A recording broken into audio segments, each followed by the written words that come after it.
নমস্কাৰ। আমি আজি আলোচনা কৰিবলৈ ওলাইছোঁ ডিউৰিং এণ্ড ফৰ মানে ফৰৰ ব্যৱহাৰ কেনেধৰণে হয়। মানে দুয়োটাই আমাৰ মানে সময়ৰ দৈৰ্ঘ্যতা বুজাবলৈ ডিউৰিং এণ্ড ফৰ ইউজ কৰা হয় নাইবা ব্যৱহাৰ কৰা হয়। এতিয়া ইয়াৰ মানে ব্যৱহাৰনো কেনেধৰণৰ সেই বিষয়ে আজি ক'বলৈ ওলাইছোঁ।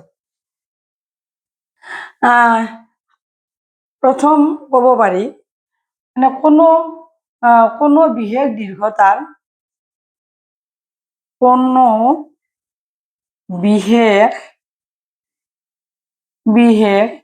দীৰ্ঘতাৰ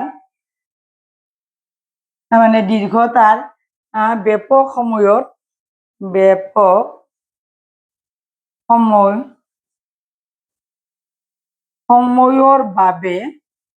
বাবে ফৰ ব্যৱহৃত হয় বা ব্যৱহাৰ কৰা হয়। মানে কোনো বিশেষ দীৰ্ঘতাৰ ব্যাপক সময় বুজাবলৈ আমাৰ এই ফৰ শব্দটো ব্যৱহাৰ কৰা হয়। আৰু ফৰৰ মানে ইয়াৰ পিছত মানে এই ফৰ শব্দটোৰ পাছত মানে ইয়াৰ পিছত মানে সাধাৰণতে ইনডিফিনিট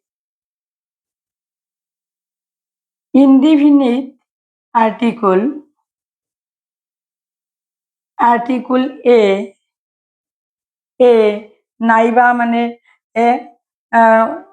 এৰ সৈতে মানে singular noun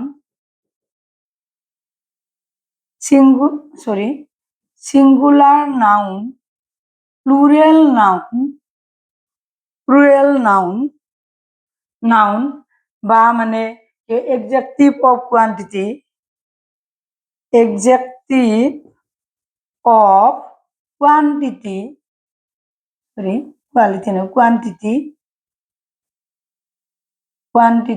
adjective of quantity বা এভাৰ ব্যৱহাৰ কৰা হয় মানে যদি ফৰ ব্যৱহাৰ হয় ফৰৰ পাছত ইনডিফিনিট আৰ্টিকুল এৰ সৈতে ছিংগুলাৰ নাউন আহে নাইবা প্লুৰেল নাউন বা এডজেক্টিভ অফ কোৱান্টিটি নাইবা এভাৰ শব্দটো ব্যৱহাৰ কৰা হয়। উদাহৰণ দিলে কথাটো বুজি পোৱাত সহজ হ'ব। উদাহৰণস্বৰূপে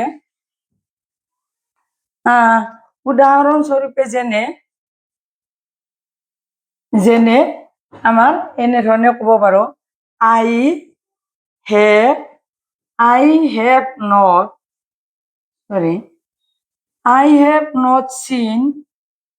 seen him for a long time.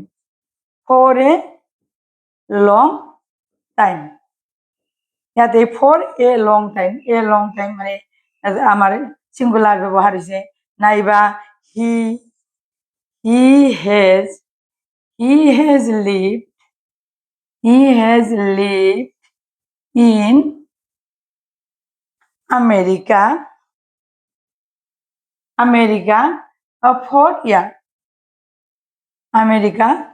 For years. ইয়াতে প্লুৰেল ব্যৱহাৰ হৈছে নাইবা আমি এভাৰো এনেকৈ ব্যৱহাৰ কৰোঁ হি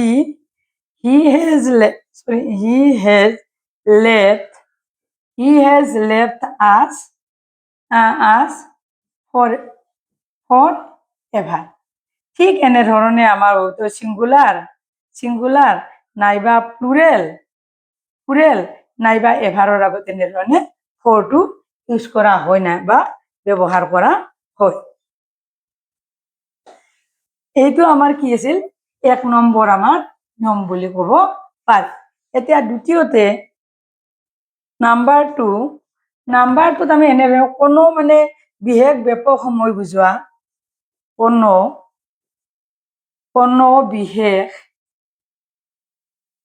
বিশেষ ব্যাপক মানে সময় বুজোৱা সময় বুজোৱা শব্দৰ আগত বুজোৱা শব্দৰ আগত মানে যে দা হল থাকিলে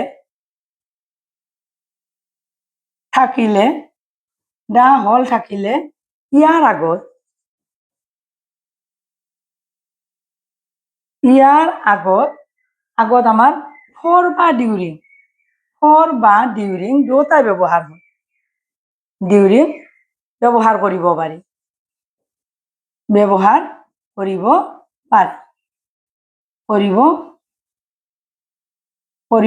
মানে যদি কোনো বিশেষ শব্দ সময় বুজোৱা শব্দৰ আগত দা হলটো থাকে তেতিয়াহ'লে আমাৰ কি হয়তো ফৰো ব্যৱহাৰ কৰিব পাৰি নাইবা ডিউৰিঙো ব্যৱহাৰ কৰিব পাৰি। কিন্তু ব্যতিক্ৰম এটা আছে, কিন্তু এই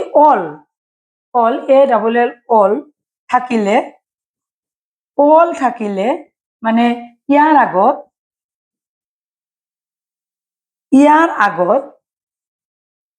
আগত ডিউৰিং বা ফৰ কোনোটোৱে ব্যৱহাৰ নহয়। ডিউৰিং বা ফৰ নবহে। যদি দা হলটো থাকে বহে, যদি অল শব্দটো থাকে তেতিয়াহ'লে ডিউৰিং বা ফৰ কোনোতে মানে ব্যৱহাৰ নহয়। উদাহৰণ দিলে আমি সহজভাৱে বুজি পাম। উদাহৰণস্বৰূপে বা যেনে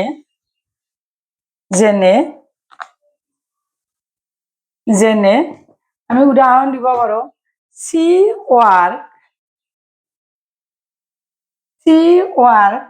ফৰ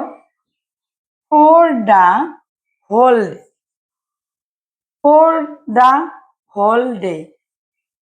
whole day বা or she work during the whole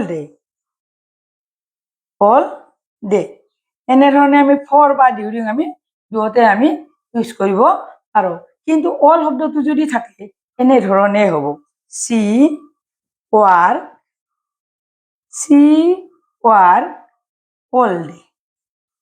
all day. এনেকে অল শব্দটো থাকিলে ইয়াৰ মাজত মানে ইয়াৰ পাছত ডিউৰিং বা ফৰ ব্যৱহাৰ নহয়। কিন্তু দা হল থাকিলে ডিউৰিং বা ফৰ ব্যৱহাৰ কৰা হয় বা ইউজ কৰা হয়। এইটো আমাৰ আছিল 2 নম্বৰ নিয়মৰ ভাগত পৰে ফৰ বা ডিউৰিঙৰ ব্যৱহাৰৰ।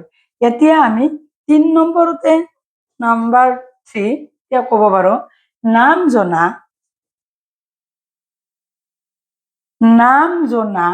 মানে কোনো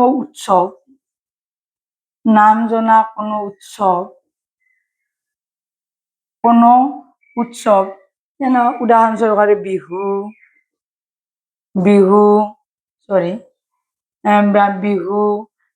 পূজা,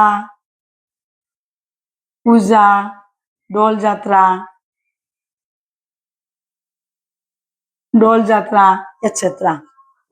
এটচেট্ৰা মানে এনেধৰণৰ কোনো মানে থাকে মানে তাৰ আগত মানে এই উৎসৱ বা বিহু, পূজা, দোল যাত্ৰা এইবিলাকৰ মানে কি আদিৰ আগত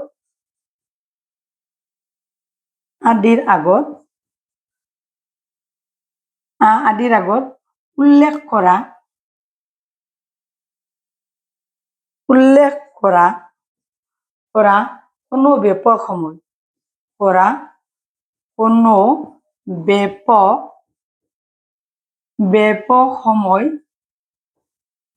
সময়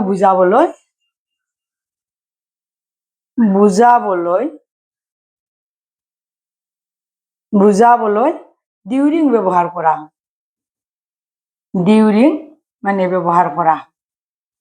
ব্যৱহাৰ কৰা হয়। মানে এনেধৰণৰ বন্ধবিলাকৰ য'ত আমাৰ সময়ৰ এটা নিৰ্দিষ্ট বন্ধ থাকে, এই বন্ধবিলাকৰ বুজাবলৈ আমাৰ ডিউৰিং শব্দটো ব্যৱহাৰ কৰা হয়। যেনে আমি উদাহৰণ দিলে সহজ হৈ পৰিব, যেনে ধৰক I shall be at home, at home, during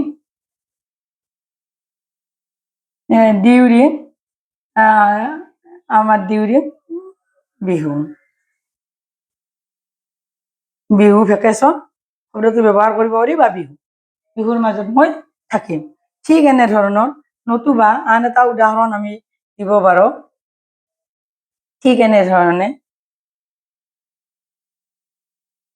আন উদাহৰণ আমি দিব পাৰোঁ মানে ডিউৰিং ব্যৱহাৰ কৰা থিংছ। আন এটা উদাহৰণ দিলোঁ, থিংছ were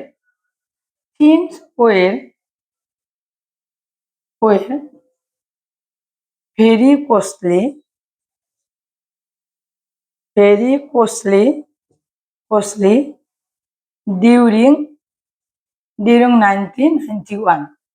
এনেদৰে আমি এটা ইয়াৰ ব্যৱহাৰ কৰিব পাৰোঁ। গতিকে ইয়াতে আমাৰ কি হয়, ডিউৰিং ব্যৱহাৰ হৈছে।